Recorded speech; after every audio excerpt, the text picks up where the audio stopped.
The frozen visitor. The wind howled through the desolate forest, carrying with it the whispers of the past. Snow blanketed the ground in a thick, suffocating sheet, absorbing all sound except for the occasional creak of branches weighed down by ice. It was the kind of night that made even the bravest souls think twice before stepping outside. James had no choice. A veteran park ranger, he was used to the solitude of the remote outpost station deep within the Canadian wilderness. But nothing could have prepared him for what he would experience on this particular winter night. It started with a knock. A faint, almost hesitant tap against the heavy wooden door of the ranger station.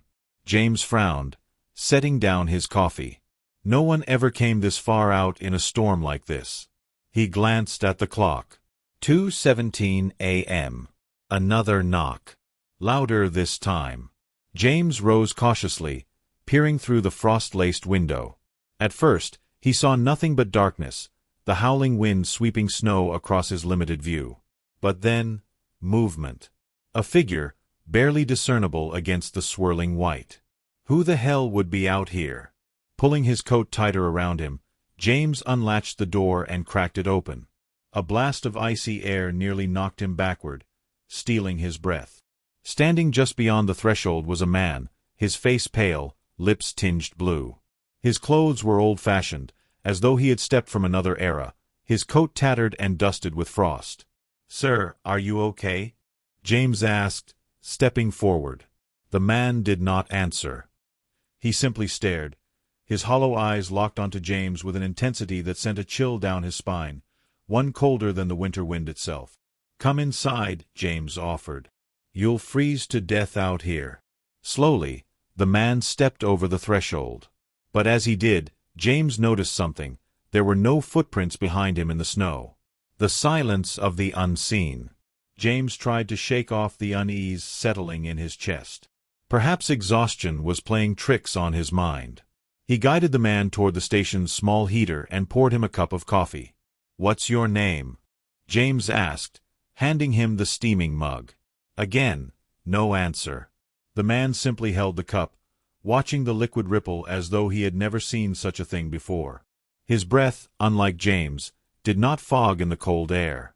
James shifted uncomfortably. "You got lost out there," he tried again. "There's not much around here for miles." "You traveling?" The man slowly lifted his gaze. His eyes, black and depthless, locked onto James. And then, in a voice barely above a whisper, he finally spoke. "It's so cold in the river." James' blood turned to ice. The river. The nearest river was a 15-minute hike from the outpost, frozen solid at this time of year. No one could have survived falling into it, not in this weather. James took a careful step back. "What do you mean? Did you fall in? I can call for help." "No one listens," the man interrupted, his tone distant, as though he was speaking from somewhere far away. "They left me there. I called for them, but they never came." James' heart pounded. He knew every story of these woods. The legends, the disappearances.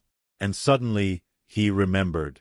A traveler, decades ago, had vanished near the river during a brutal winter storm.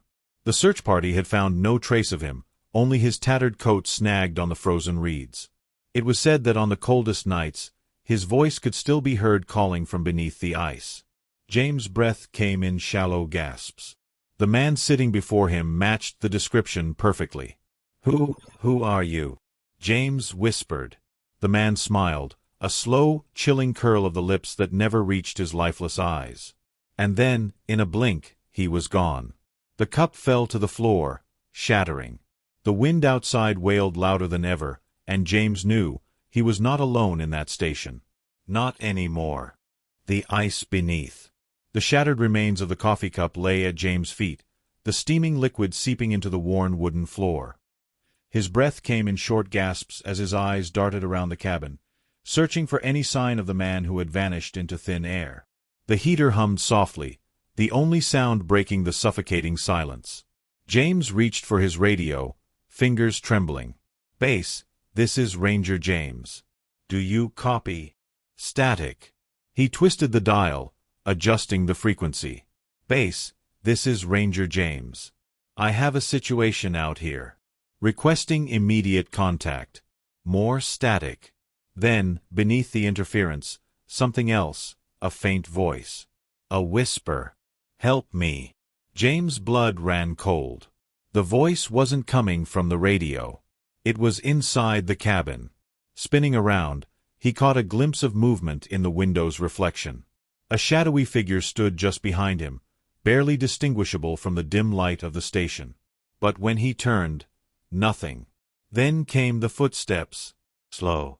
Deliberate. They echoed from outside the cabin, crunching in the thick snow. James grabbed his flashlight and rushed to the window, sweeping the beam across the landscape. There were no footprints. Yet the sound continued, circling the station, drawing closer with each passing second. James felt a bead of sweat trail down his spine, despite the biting cold. His fingers tightened around the flashlight as he turned toward the door. Then, as suddenly as they had begun, the footsteps stopped. A knock echoed through the cabin. James' breath hitched. He stepped toward the door, hesitating before placing his hand on the knob. Another knock. More insistent this time. Summoning every ounce of courage, James yanked the door open, bracing himself for what lay beyond. The doorway was empty. Just the roaring storm and the endless darkness of the winter night. Then he looked down. There, in the snow-covered threshold, was a single frostbitten handprint, pressed deep into the ice. James stumbled backward, slamming the door shut, his heart hammering against his ribs. He locked it, bolted it, but deep down, he knew it wouldn't matter. Whatever was outside wasn't trying to get in. It was already here. Part 3. Beneath the Ice. James barely had time to react before the temperature in the cabin plummeted. His breath, once faint wisps of condensation, now poured from his mouth in thick clouds. The heater groaned, struggling against the unnatural cold creeping into the room. The radio crackled to life again. James. The voice was distorted, layered with static and something else, something wet, gurgling. Then a sharp whisper. Look beneath. James felt a shiver crawl down his spine as he hesitated. His gaze dropped to the floor. The wooden planks, once solid, now seemed darker, wet. A thin layer of frost spread outward from the center of the cabin.